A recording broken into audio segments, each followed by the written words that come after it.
The rural way of life is about making everyone feel at home. Tractor Supply chose advanced 5G solutions from T-Mobile for Business to transform intelligent customer service. Together, we put the power of AI to work across 2,200 stores, keeping things running seamlessly inside, curbside, and countryside. This is elevated customer experience. This is Tractor Supply with T-Mobile for Business. Take your business further at T-Mobile.com/now. Support comes from ServiceNow. We're for people doing the creative work they actually want to do. That's why this ad was written and read by a real person and not AI. You know what people don't want to do? Boring, busy work. Now with AI agents built into the ServiceNow platform, you can automate millions of repetitive tasks in every corner of your business, IT, HR, and more, so your people can focus on the work that they want to do. That's putting AI agents to work for people. It's your turn. Visit servicenow.com.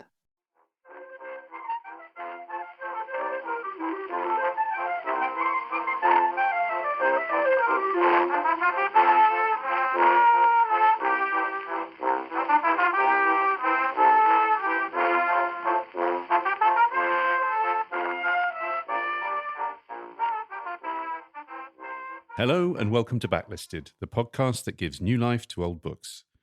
Today, you find us wandering the coastal lanes of Suffolk, peering down from a crumbling cliff towards the bleached hulk of an old fishing boat poking from the sand, the marram grass rustling in the wind like silk, a sense of uneasiness pervading everything. I'm John Mitchinson, the publisher of Unbound, the platform where readers crowdfund the books they really want to read. And I'm Andy Miller, author of The Year of Reading Dangerously, and we're recording today in a bathysphere. Yes. We're not normally in this room. What do you think? You think it's quite good? But it's kind of appropriate, as you'll see, for the kind of the resonance of the text that we're here to discuss. So joining us today is Philip Hoare. Hello. Hello. Philip is a broadcaster, curator, filmmaker and writer whose books include biographies of Stephen Tennant and Noel Coward, the historical studies Wild's Last Stand, Spike Island, the memory of a military hospital, which is a particularly good one. I wonder why. Full disclosure, listeners, Yes. I edited that book with Philip. That's the quality of it is nothing to do with me and all to do with him.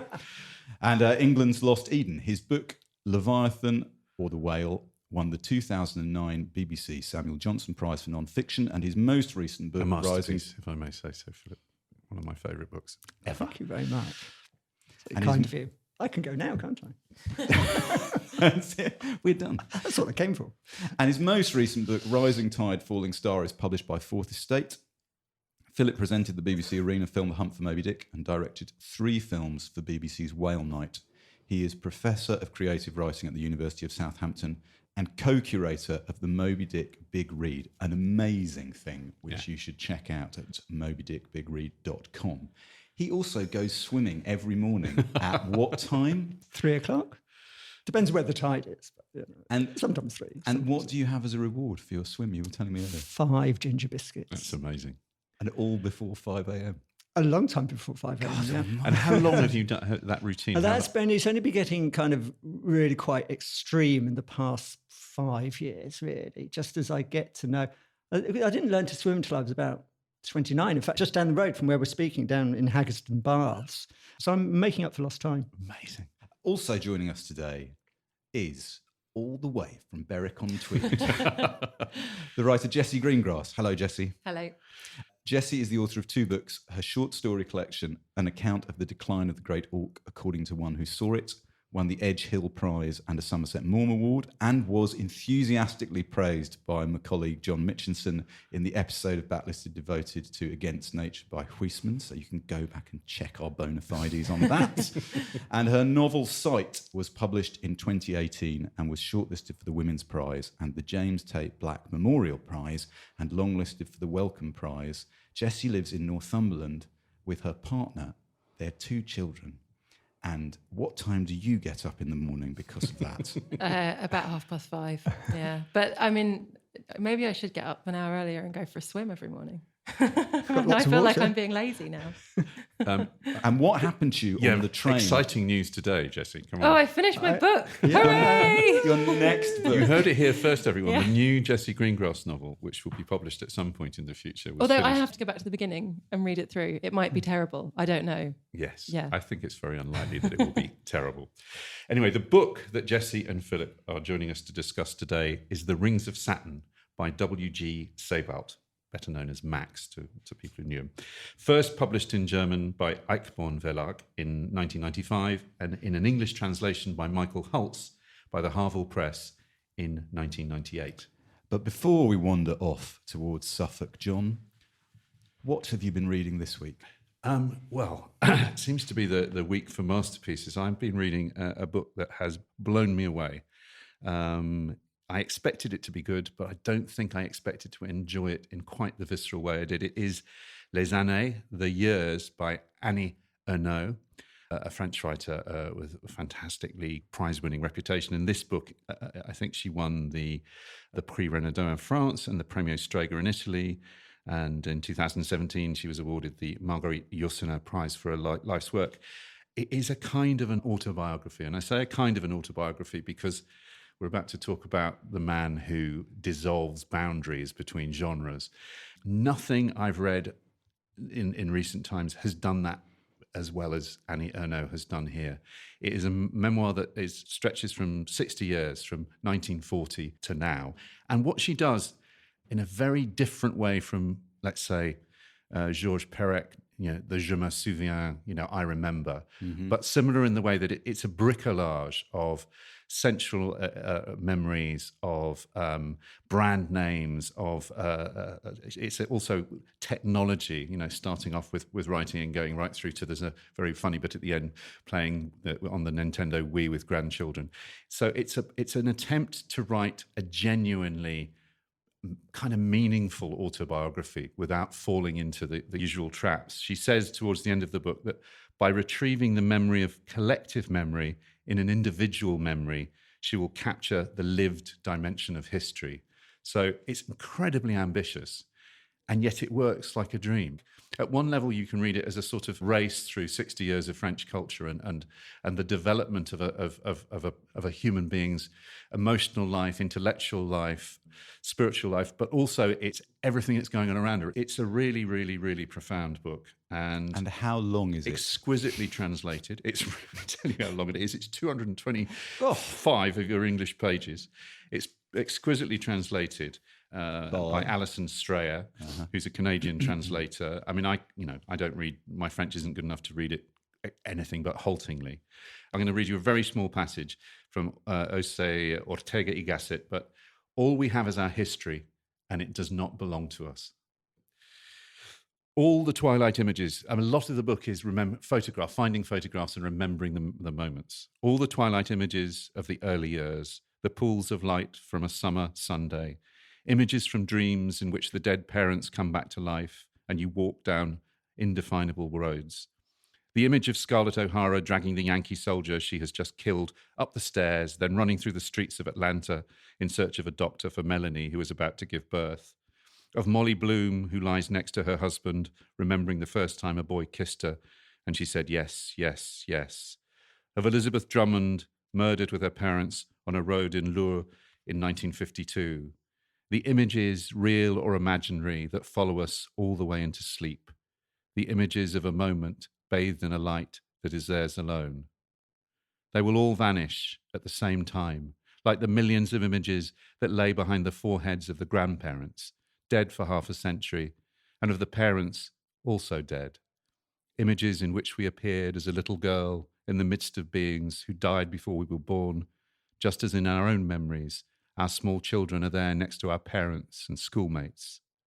And one day we'll appear in our children's memories, among their grandchildren and people not yet born. Like sexual desire, memory never stops. It pairs the dead with the living, real with imaginary beings, dreams with history. That'll probably do. Oh, that's good. I mean, it's just published by Fitzcarraldo, isn't it? It's published brilliantly in the Fitzcarraldo as a memoir, but it is it's as interesting and as stimulating a book as I've read all year. And now, Andy, what have you been reading? So I've been reading a lot of poetry this year, as regular listeners will be aware. And I read a book 2 weeks ago, which is as good as any poetry that I've read this year from any era. And I was going to talk about this book anyway. And then it was shortlisted for the T.S. Eliot Prize for Poetry a week ago. And then a couple of days ago, from when we were recording, it won the Forward Prize for Poetry for Best Collection. And I don't tell you that, listeners, as a way of saying, oh, my eye's pretty good. I tell you it because it's almost self-evident when you read Vertigo and Ghost by Fiona Benson that you are reading what is probably going to be thought of as a classic. And I wouldn't say that lightly, just as I don't use phrases like I couldn't put it down lightly. I do think this has the makings of a classic. Certainly, it engages with our current historical moment. There are 2 parts to this collection, the first of which rechannels the Greek myths of Zeus as a transformative power into Zeus, as it says here on the jacket flap, as a serial rapist for whom women are prey and sex is weaponized. It is extremely distressing, funny, clever. I almost want to say I like it despite the framework of the Greek myths, because as Fiona Benson has said, she was slightly worried that the Greek using the myths would cushion the blow, would put a scaffolding or a fence around the things that she wanted to write about. And it's a mark of the brilliance of this, that A, that doesn't happen, and B, I am not entirely comfortable with reading out most of the first half of the book here on the podcast. I urge you to read it. It's one of the most dramatic and affecting things that I have read this year, poetry or not. In the second half of the book, it becomes a intimate and moving document about family life and, I think, depression. And I'm going to read a poem from late in the sequence called Hide and Seek. And what I would say to you is this has some upsetting stuff in it. So you might want to go forward a few minutes, about 2 minutes. But I think this is a remarkable piece of work. Hide and Seek. After her swim, I wrap my child warm and take her to the changing room and lay her down to dry. She holds the corners of the towel up over her face like a soft turquoise tent and yells, "Hide and seek! Hide and seek!" I lift an edge and shout, "Boo!"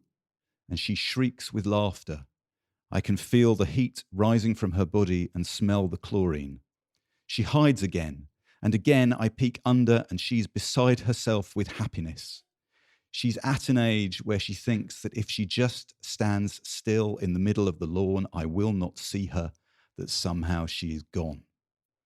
But always, in the pockets behind this game, there is this residue, this constriction, families squeezed behind false walls or hidden under the floor.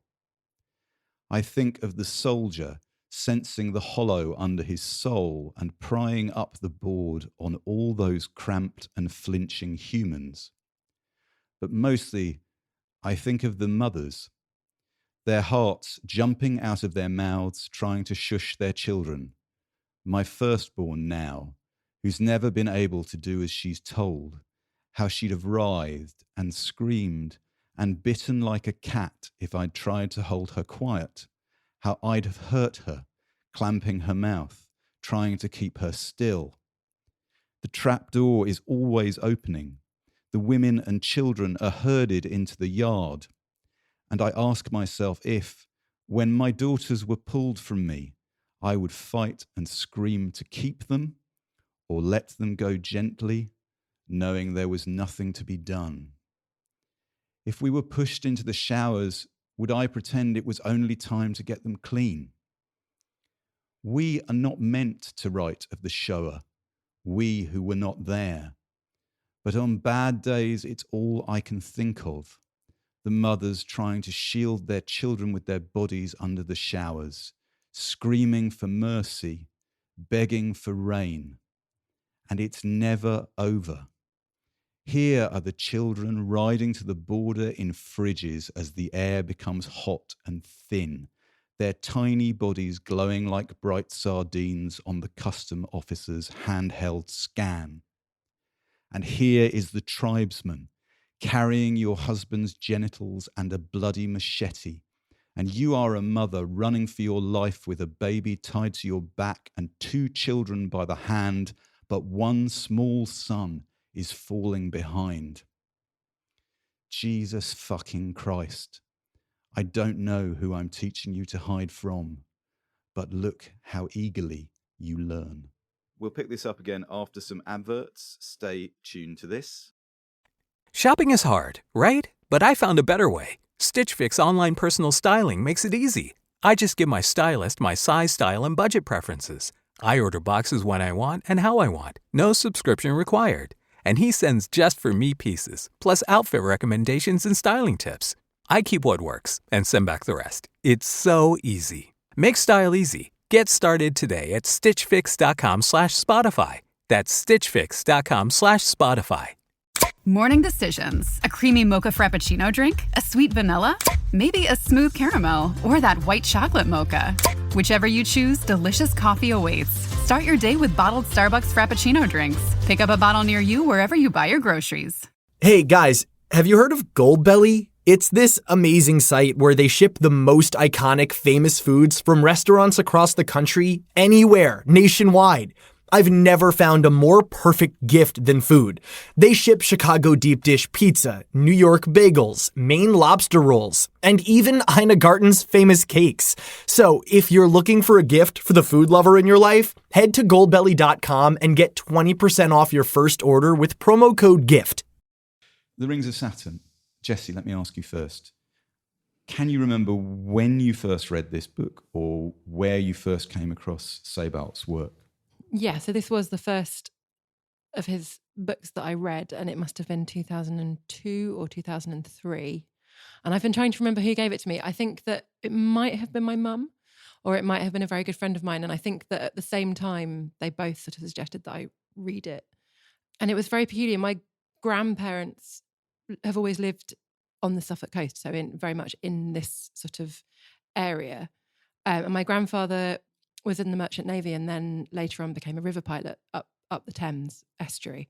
And he left school very young and was completely self-educated. So he would go off on these voyages and he'd pick a subject, and that would be the subject that he was going to learn about on this voyage. So he knew an extraordinary amount of stuff, and he would take me when I was a child to all of these places. We'd go to Dunwich, we'd go and look at all the Roman roads. And when we went there, we would kind of sit in the car and then we'd get out of the car and he would just talk to me about all of these things that he knew. So when I first read this book, it was so kind of familiar and it felt so personal. It felt like this book was kind of written for, like, not to sound terrible, but it did feel like it was kind of written for me specifically. And reading it again, I wonder how familiar, how whether that's quite common actually, because it's so there's so much in it. It's so elusive. So depending on your particular kind of areas of interest, I wonder whether lots of people will read it and think, gosh, this is specific. This is for me. People's response to Sebald's work and to this book in particular is so deep and passionate. I think you're right. I think people do find something in it that speaks to them. Philip, when did you first read Max Sebald? Well, I was given the book. I realised, I looked at the inscription, and I've got 2 copies of the Harville edition, which is such a beautiful thing in itself that it makes you want to read it because it is a work of art and the production values are just exquisite. But I was given it by 2 really very, very good friends who, one's Adam, who's a filmmaker, another is Neil, who's a singer and songwriter. people who I really respect and who've been part of my creative life. They've been really part of my creative life. So I knew this was a weighted gift. It was for my birthday, 2000. So I knew I had to take notice. And I was actually halfway through writing that book for you, Andy. Indeed. Spike Island. Indeed. And I mean, I don't know whether you were conscious. I mean, I don't know whether I was conscious, but it changed me as a writer. And I mean, it changed the way I was writing. I was writing this book about this military hospital, which was built, a huge 1/4 mile long building built on the shores of Southampton Water, close to where I live. And it was a kind of act of retrieval. I didn't really know how I was going to write this book.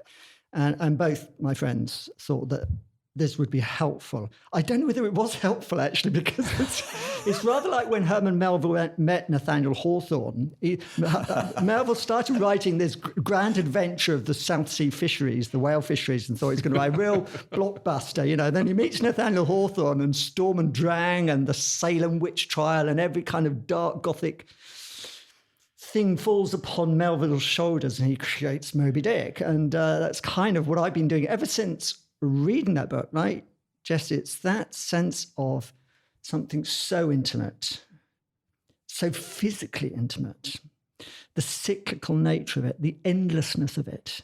Last year, I reread it last year. I was so pleased to be asked to do this because I reread it last year because I'd had a long operation. I had a 3-hour operation in which I was conscious. Throughout this operation, I'd been speaking to the surgeons, and you're really high because you are like on all sorts of stuff which is running through your body. And I remembered, and I was obviously thinking about Max, because I said, have you ever seen Rembrandt's Dr. Talks' Anatomy lesson?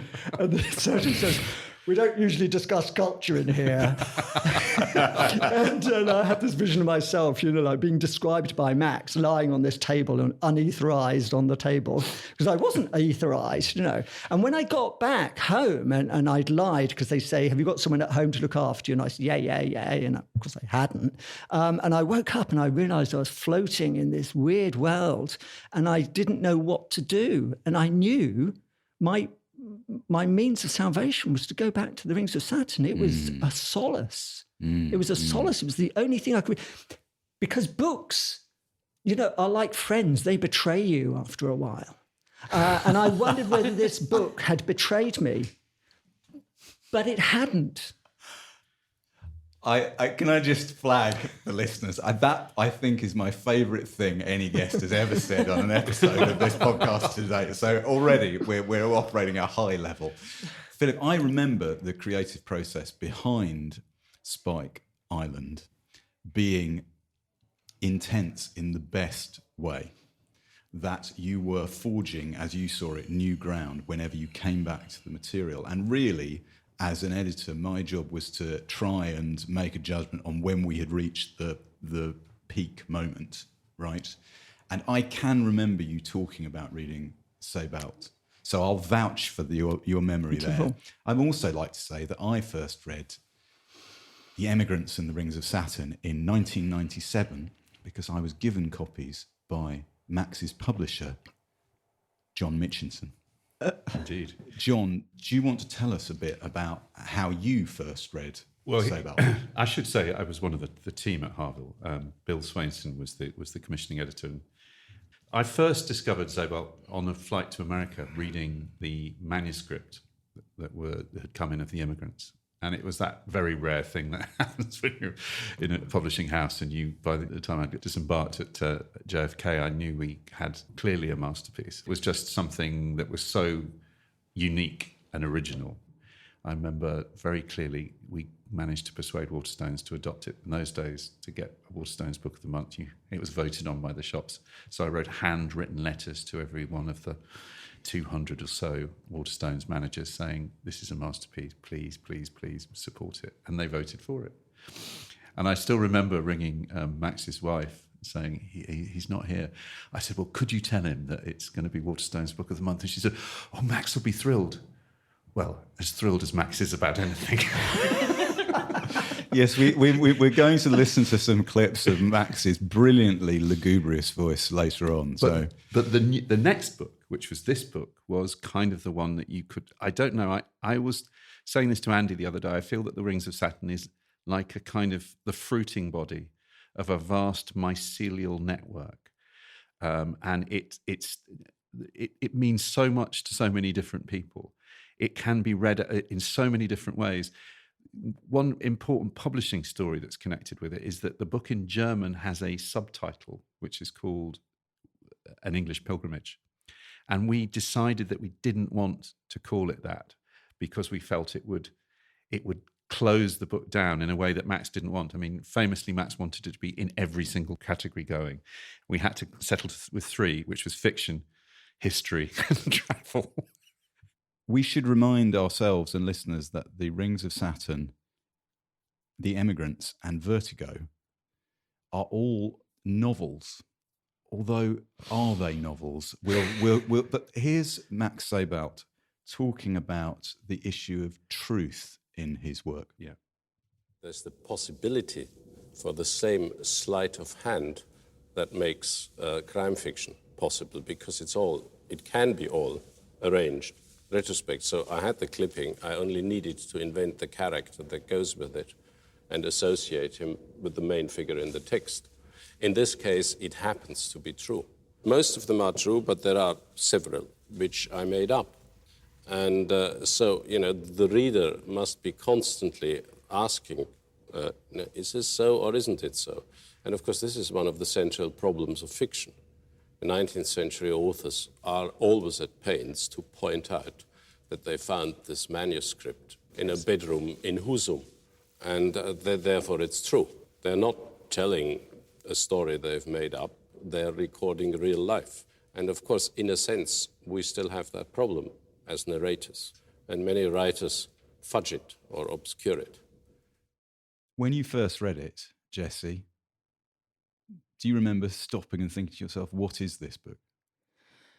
No, but I do remember thinking, oh God, like what a relief. It doesn't matter, actually. And I really thought, that's it, we're done. We've done with that. We don't have to do that question anymore. The world has opened up. We can write books in which people just think about things.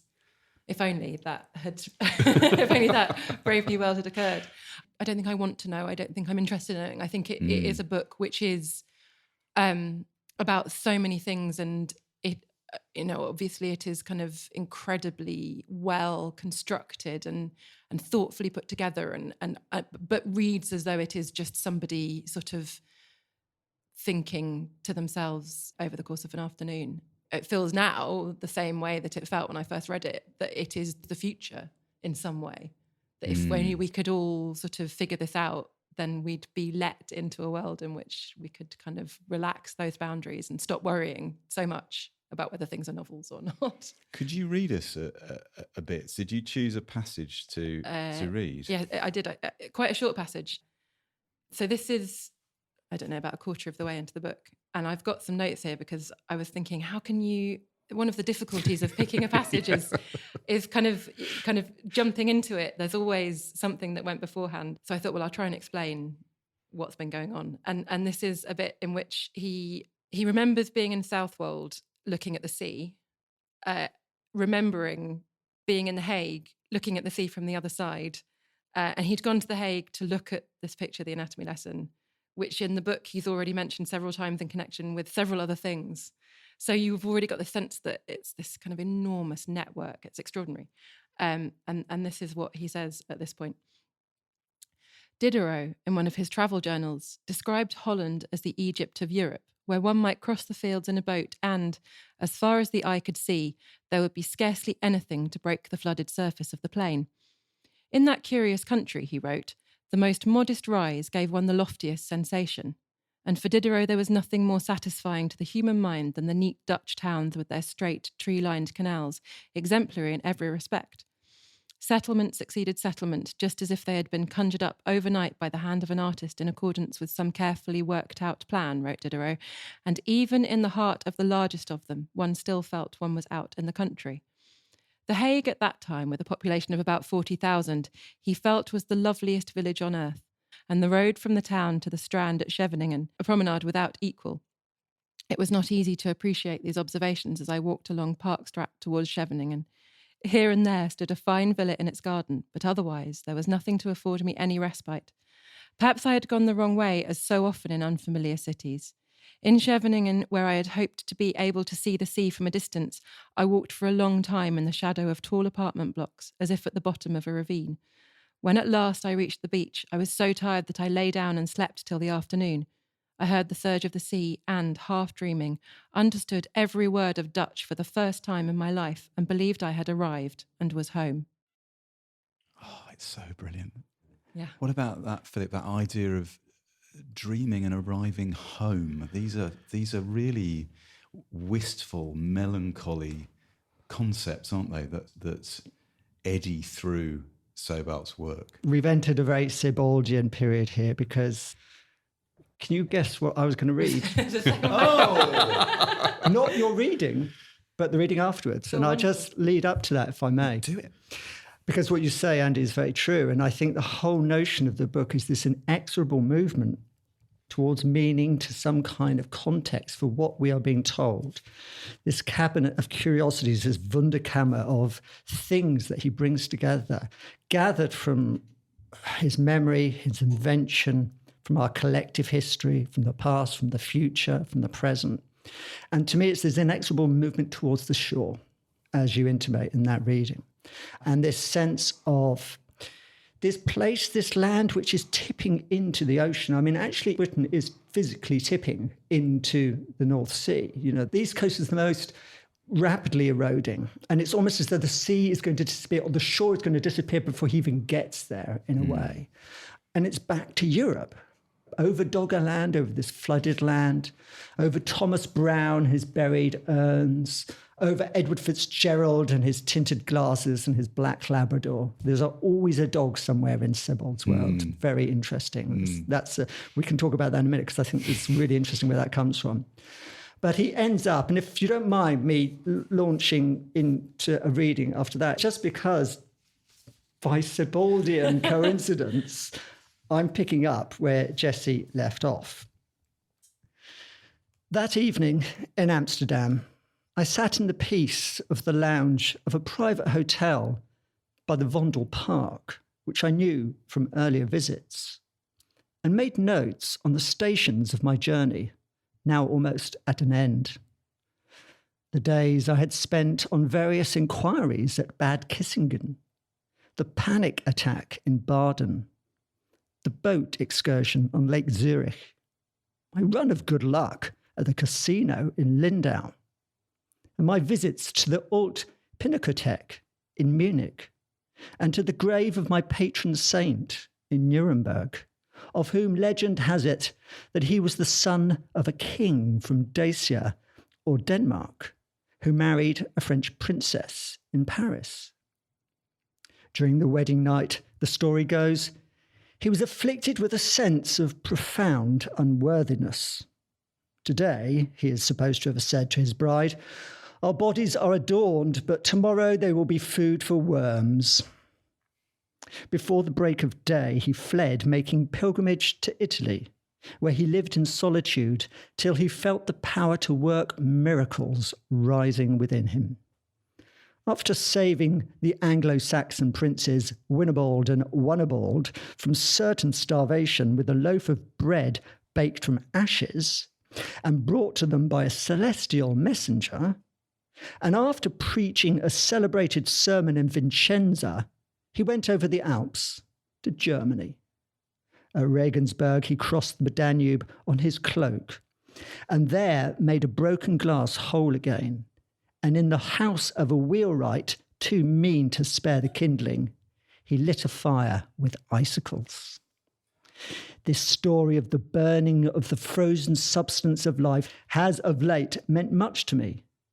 And I wonder now whether inner coldness and desolation may not be the condition for making the world believe, by a kind of fraudulent showmanship, that one's own wretched heart is still aglow. Be that as it may, my namesake is said to have performed many more miracles in his hermitage, in the imperial forests between the rivers Regnitz and Pegnitz, and to have healed the sick before his corpse as he had ordained, was borne on a cart drawn by 2 oxen to the place where his grave is to this day. Now, what follows in the book is an amazing description of this sarcophagus in St. Sebald's church in Nuremberg. So I went on my own pilgrimage there this year, and I found this, which is the leaflet that you get to this extraordinary, and this is the same image of this extraordinary thing which looks like a sort of Gothic lorry. And actually the Saint Sebald is in there. Is in this silver casket. Sitting on snails, right? Sitting on snails at the bottom, but and with dolphins and tritons and Hercules with an enormous erection. But Saint Sebald is on wheels, so he could be wheeled around the town. Moving. For display. You're holding up the leaflet, which says at the top in 1980 block type, very much, Das Grab des Heiligen Sebald zu Nürnberg, which means the grave of the Saint Sebald of Nuremberg. That's marvellous. Thank you for bringing that in. I'm going to take a little picture of that and see if we can put that up on the website. Extraordinary that you should both choose the same kind of from the same bit. Not extraordinary, John. No, of course it isn't. This book is like a brain, isn't it? It's the connections. I mean, we can talk about the influence of Sebald, and there has been a huge influence. That a couple of things watching Grant G's amazing film Patience after Sebald recently. Adam Phillips said something that I love, which he said the book is irradiated with melancholy, which is a beautiful phrase for how it feels. John, you're talking about Grant G's film Patience, which I strongly recommend to listeners. It's a fantastic film. If you can track down a copy of the DVD, inside the insert on the DVD is Rick Moody, the novelist Rick Moody, has created a flowchart for everything that happens in the rings of Saturn. And one of the things that's so great about it is you look at this map that he's made and you think, but that's not my experience of reading the book at all. And when you were both reading your sections there, one of the things I found difficult about Sebald, which now I love, of course, is rather like the piece of Eno's music we heard at the top. There is a almost... you can't discern how one part has been bolted onto another. There is a drift of imagery and ideas which keeps going. It's not logical at all, right? It appears incredibly like it's some bloke wandering around thinking of things. The degree of structure, just in the first chapter alone, you don't notice. He starts with the idea that he's in a hospital room and that there's only this one bit of light. The whole of the chapter is about burial. The 2 academics whose rooms are completely covered in paper. Then he moves to the anatomy lesson, and there's an amazing bit where he sees it's, again, things, liminal kind of movements from shadow to light, all the way through the chapter. He alone sees that the greenish annihilated body, he alone sees the shadow and the half-open mouth over the dead man's eyes. And this goes right the way through. Brown says all knowledge is enveloped in darkness. And then, of course, Brown's great book, which is the urn burial, about discovering things that have been locked, memories, scraps of silk. This is not somebody having a breakdown, walking through the countryside, observing nature. This is a layered, complex, brilliant, kind of multifaceted work of art. Also, rather droll. I mean, I can remember reading 20 years ago the scene in eating the dreadful fish and chips in the awful hotel and laughing out loud. Right? I nearly read that bit because I do think it's very funny and also heartbreaking, like utterly heartbreaking. When at the end he kind of then looks out the window and there's just the sea which appears not to move. That's it. You're like, well, this was funny, and now I'm destroyed. Yes. I mean, there is that kind of slightly Germanic, I was saying, almost Herzogian kind of melancholy, but there's so much going on in this book. Normally, we would recap a bit of the biographical data on Max Sebald's life, but we have a special guest to do it for us, who I think... are you there, Robert? Sebald, Winifred Georg Sebald, was born in Wertech im Allgäu in the Bavarian Alps in 1944. He studied in Germany at Freiburg, and in 1967 he moved to England, first to Manchester and then to East Anglia, to Norwich, where he settled and lived out his working life as a professor of European literatures and literature and translation at the University of East Anglia. And success came late to him. He wrote his books first in German and then carefully oversaw their translation into English. And it was when the books began to appear in English that his rise in the English-speaking literary world began. It's Robert Macfarlane calling from a train there to give us. That's an excerpt from Patience, the film we were talking about, which, again, if you can find a copy, please have a look. Could we talk a bit about the formal, innovative nature of Sebald's work, specifically the photographs? I think I'm right in saying that we're all very familiar now with photographs being dropped into the text of books. This is one of the first. I mean, if this was all Sebald had done, we'd still be thinking about him and talking about him.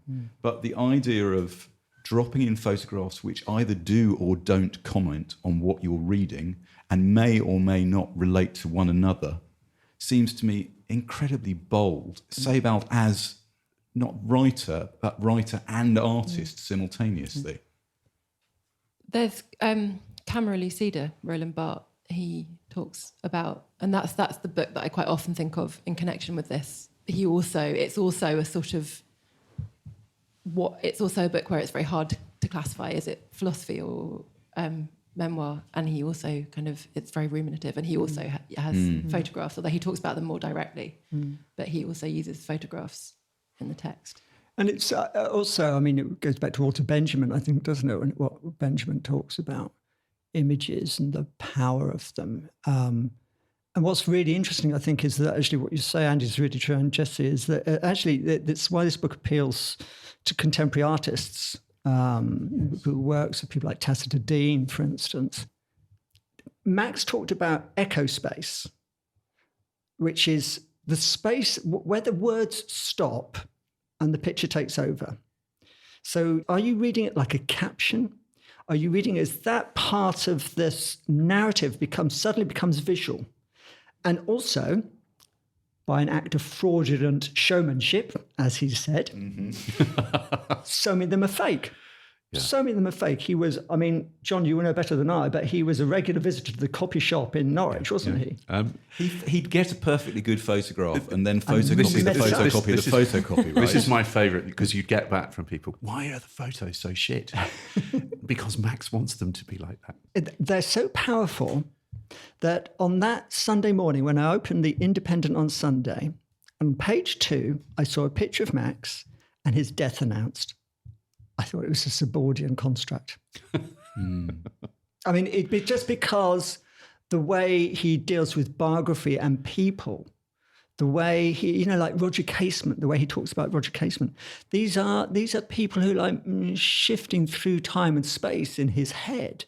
And that sense of what's fictional and what's non-fictional about people's lives. I know, even when he's talking about the nurses in the first chapter in the hospital, and he's talking about Katie and Lizzie, he's very generous to them. He says, Katie or Lizzie was describing a holiday on Malta where she said the Maltese, with a death-defying insouciance quite beyond comprehension, drove neither on the left nor on the right, but always on the shady side of the road. Again, it's just... Even a little anecdote that is stitched into it. We've got a clip here. Now, this is quite a long clip, but I wanted to include the whole thing because Sebald is speaking here without notes. He's asked about photography, and then he develops his thought while he's talking. And I thought it was really, for anyone who's read Sebald, the idea of great writers, some great writers write as they talk. When you hear them talk, they have the cadences which you're familiar with. Well, I think you may recognise this. Yes, I'm not entirely sure that I'm able to make sense out of whatever I come across at all, except in the effort of recording it. So whatever sense there is primarily an aesthetic sense. And I realize, that making in prose a decent pattern out of what happens to come your way is a preoccupation which, in a sense, has no higher ambitions, really, than for a brief moment in time to rescue something out of that stream of history that keeps rushing past. And this is why I have, among other reasons, why I have photographs in the text, because the photograph is perhaps the paradigm of it. The photograph is meant to get lost somewhere in a box, in an attic, is a nomadic thing that, has a small chance only to survive. And I think we all know that feeling, when we come accidentally across a photographic document, being of one of our lost relatives, being of a totally unknown person. And we get this sense of appeal. They're stepping out, having been found by somebody after decades or half centuries, having been found by somebody, all of a sudden they come stepping back over the threshold and they say, we were here too once, and please take care of us for a while. We're all sitting silent because I've got goosebumps. I don't know about you. I find that an incredibly interesting, moving, significant. Listening to that, the idea of rescue and of photographs and that these things living, having a separate life. Look after us for a while. That's the thing. That's the Sebaldian moment, like isn't it? The idea that the thing will shift and go. And I mean, he again, precision is the thing. Philip, I happen to know that your book, Spike Island, was read by Max, wasn't it? Yeah. It must have been you, Andy. Did I ask you to send it to him? Or did someone sent him? It was you, wasn't it? Yeah, it was me, yeah.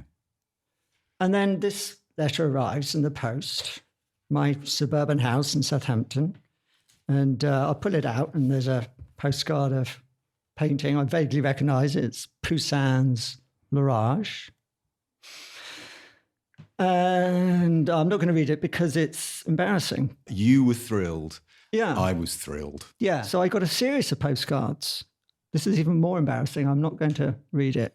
Do you want me to read it? No, I don't. As your former editor? No, I don't. I'm going to give you a copy of it though, Andy. Yeah, okay. His handwriting, as you can see, it's sort of almost Renaissance, this script. I know that this is a German school thing. A friend of mine who is his It's like contemporary. French handwriting, isn't it? They had this. It's so interesting, yeah. But doesn't it speak to him? And it's like, all good wishes, ever yours, Max. This is a man I never met. And that was dated 9th of September, 2001. 2001. Jesse, can I ask you, do we think of Sebald as a writer in translation when we read him? I mean, I don't, and I keep having to sort of remind myself as I'm reading that it is. But then it almost feels like that's sort of a part of it, that this idea that it's a text which is kind of interpreted, or that the words are not necessarily, that they're not the words that he kind of wrote or spoke.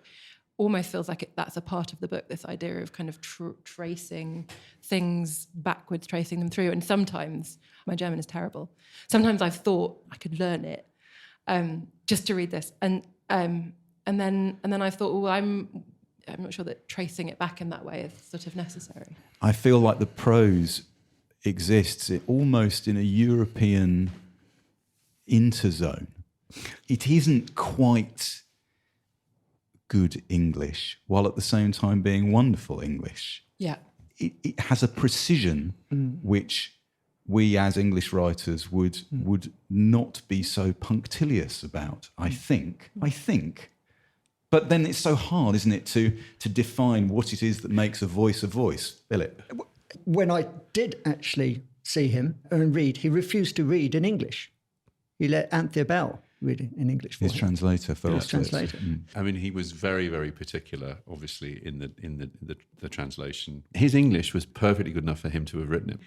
It's almost like he wanted the act of translation, that the act of translation, it's a very Sebaldian thing. But on the whole, I think it is possible to translate books at a level which makes them as valuable for the foreign reader as for the reader of the original language. Translators have to be extremely accomplished, and there are such people, fortunately, who are able to do this.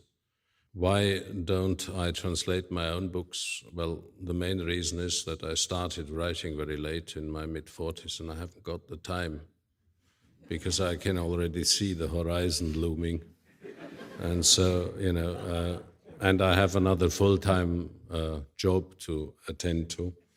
And so becoming a translator as well as a writer, I think would overtax probably my nervous system.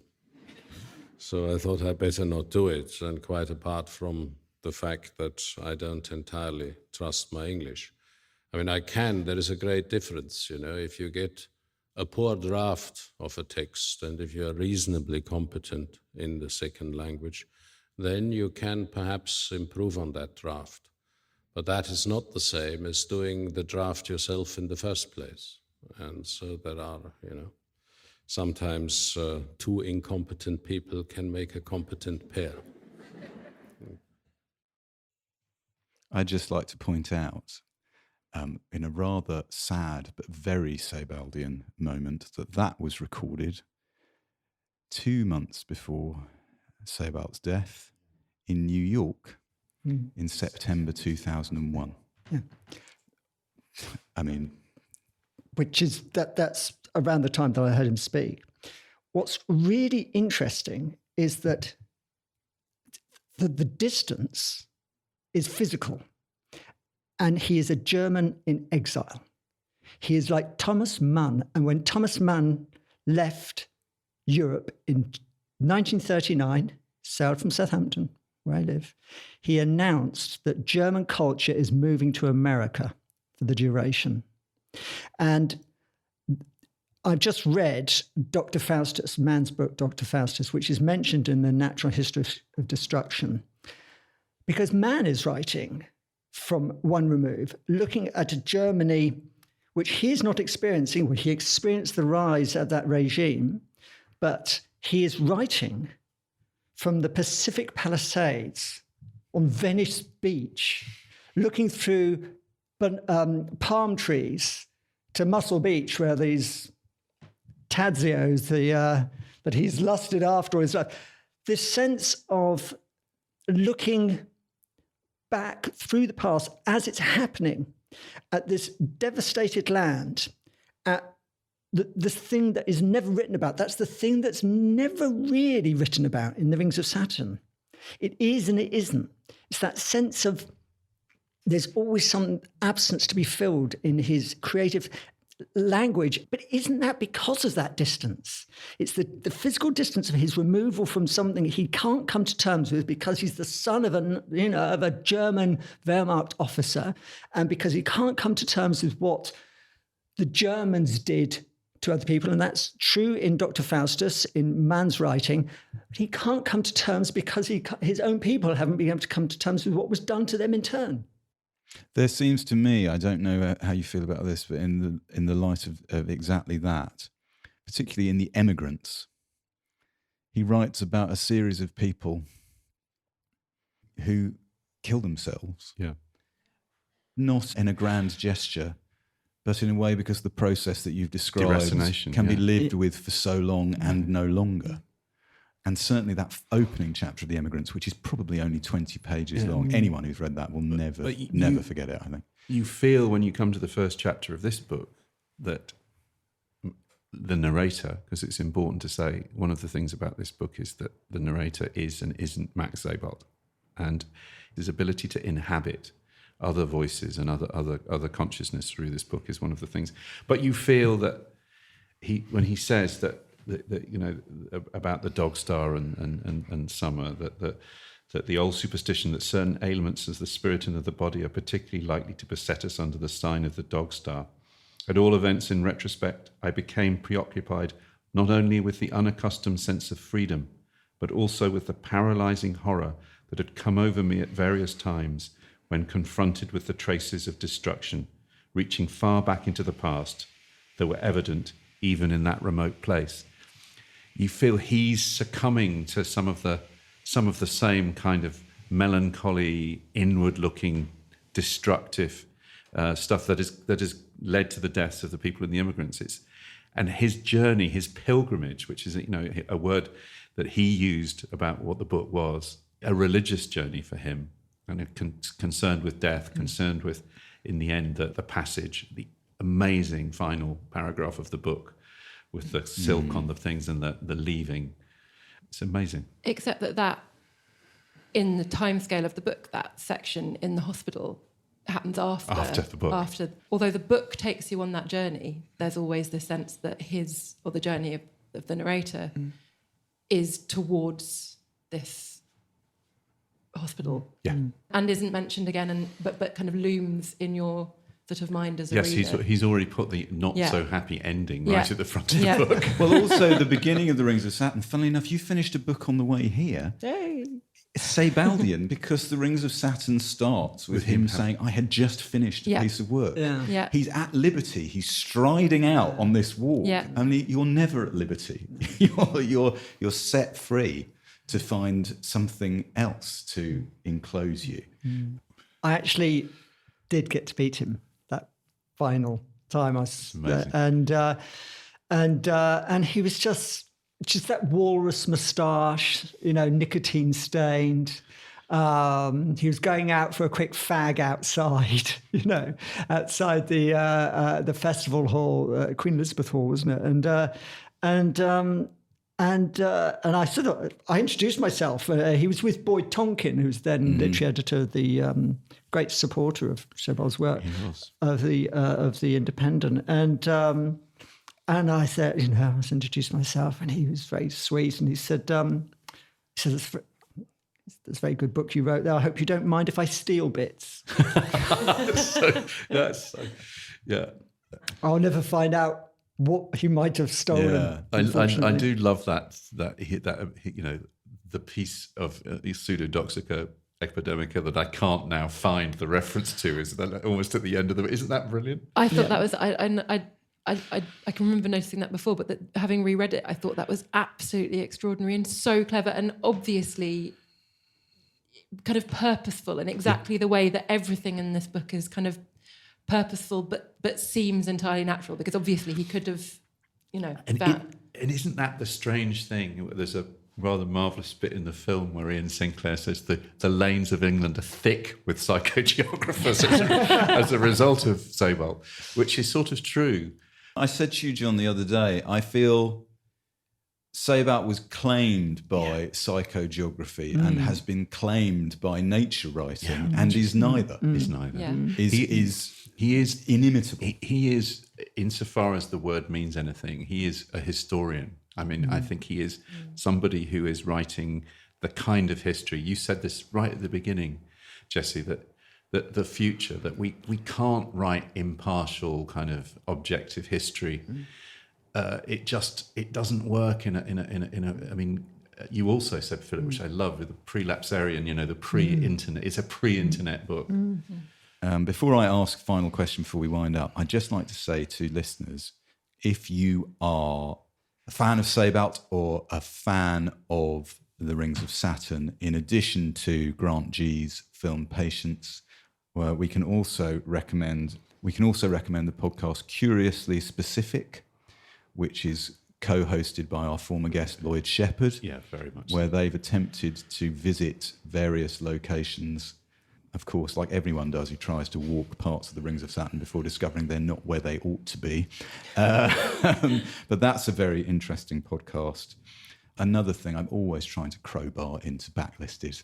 I failed this time to get a clip in, but I would strongly recommend, if you like Sebald, and especially if you like the Rings of Saturn, Patrick Keeler's films London, Robinson in Space, Robinson in Ruins. Robinson in Space in particular, which I think is 97, So there was clearly something in the air. The idea of a unfollowable historiography, soulful state of the nation travelogue, but in film rather than in book form, I cannot recommend that highly enough. That is a core text. So we've talked a lot about Sebald's work taken as a whole, and it is very rich, and clearly if you read one book, it will lead to another book. He has themes that he comes and goes from. We've discussed some of those. What is it about the Rings of Saturn that is unique? If it is unique, what is the thing about this particular book that speaks to people? I mean, I think it is, honestly, the closest book that I've ever counted to a perfect book. Like, it feels as though it is so complicated. There are so many things in it, but it is a single whole entity. It's like one of those very, very complicated cabinets that are so beautifully made that you can't see the joins. And it's absolutely extraordinary, I think. It's that sense that this is one entire thought. Yes. That is being given to you. And it is a gift. And you can spend your life on it. And you should read it multiple times, and some of those times you should read it carefully, and some of them you should just let it kind of woozily sort of sweep over you. Think, hang on, we were reading about paintings, and now we're reading about silk, and I don't know how that happened, but that's fine, that's okay. Philip, what do you think? Which is why it's good to read it with opium running through your veins, because it is one long dream, as Jesse so beautifully puts it. And you know, he talked about his work as being analogous to taking his dog for a walk. He had a black Labrador, and letting it off its leash in a field, and the dog sniffs in one corner and sniffs in another corner and comes back with this kind of composite image of the field, a sort of nothingness. The book is about, when you've tried to describe the book, we've spent nearly an hour talking about this, but we still haven't got anywhere near. I know. Anywhere near the beauty, the transcendence, the funniness, the sexuality, the eroticism, the depth, the shallowness, you know, when I feel so pleased when I say to someone, have you read The Rings of Saturn? It's like I'm giving you an orgasm. Oh. John, I seem to remember that was your sales pitch when you published it, wasn't it? You know, you touch on something there. What I feel about this book is that there is no country. There is no such thing as England. There is no such thing as Great Britain. That it's the most European book, but it's not even the Europe, it's the world. There isn't a book I know that is as rich, and yet you go into it and the stuff that you've forgotten, and yet none of it's heavy. It is a miraculous book. It's like a TARDIS. When you're inside it, it seems like it contains everything, and then you kind of come out of it again. You realise it's 10 sections, and he does that brilliant thing of describing them with the beginning of the book. So it sounds like, oh yeah, that's kind of, yeah, I can see the shape or what, but it is a maze. You know, he gets lost in this book, and you get lost in it every time you go. The maze, the cross section of which he compares to his own brain. Right? It is a book about the world, but it feels like it's a book about yourself, oneself, everyone's self. Yeah. It's like someone saying, it's okay. Like it is a sad thing to be a person, and that is all right for all of us. And I mean, every time. And that childish sense of curiosity as well, you know, that everything is still there to be discovered. It's all there, the potentiality. About 2 months ago, in a junk shop in Bangor, which is the nearest small town to where I live, I fished out of a box of cheap prints a little card which had a lichen on it, a dried lichen. And underneath it said in very neat handwriting, gathered from the tomb of Marshal Ney, Paris, 7th of July, 1833. And something like this, totally, you know, valueless as such, somehow gets me going. Hearing Max's voice is actually very moving.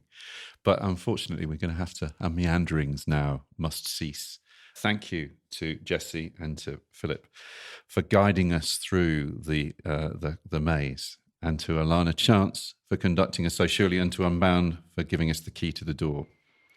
You can download over 100 episodes of Backlisted, plus follow links, clips, and suggestions for further reading by visiting our website, backlisted.fm. You can contact us on Twitter, via Facebook, or Boundless. And I would like to plug our 2 forthcoming gigs. On Wednesday, November the 13th, we are at Bookseller Crow in South London. We don't know yet. With whom? With or whom? on what? Or on what? Because Bookseller Crow is a fantastic bookshop which has been supportive to me and John and lots of writers that we know. So that's a benefit podcast for them. So please come along to that. We do actually have some ideas. We're just fixing them now. We're not being coy. And the other thing is our Christmas get-together stroke AGM is at the London Library on the evening of Wednesday, December the 11th, where we will be discussing À la recherche de temps perdu by Proust in French, John. So I hope you're good to go. Shush. We'll be back in a fortnight. Thank you for listening. And if you are still listening to this part of the podcast, I have borrowed something from the very popular Marvel films, so keep listening.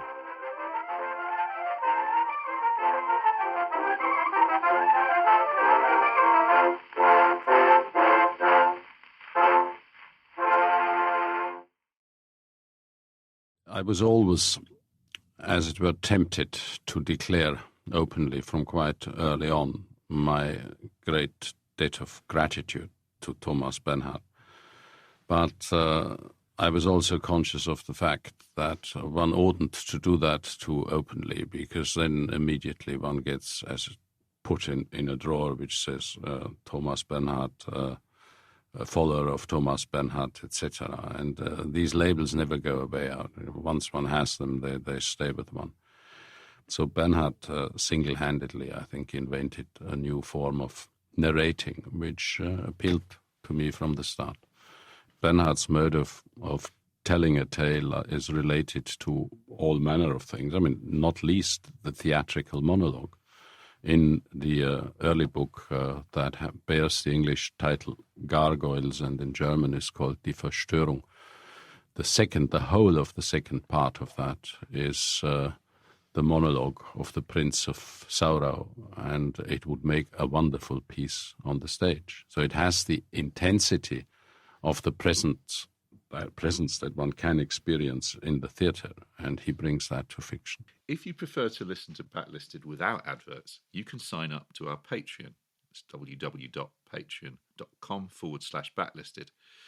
As well as getting the show early, you get a whole 2 extra episodes of what we call Locklisted, which is Andy, me, and Nikki talking about the books, music, and films we've enjoyed in the previous fortnight.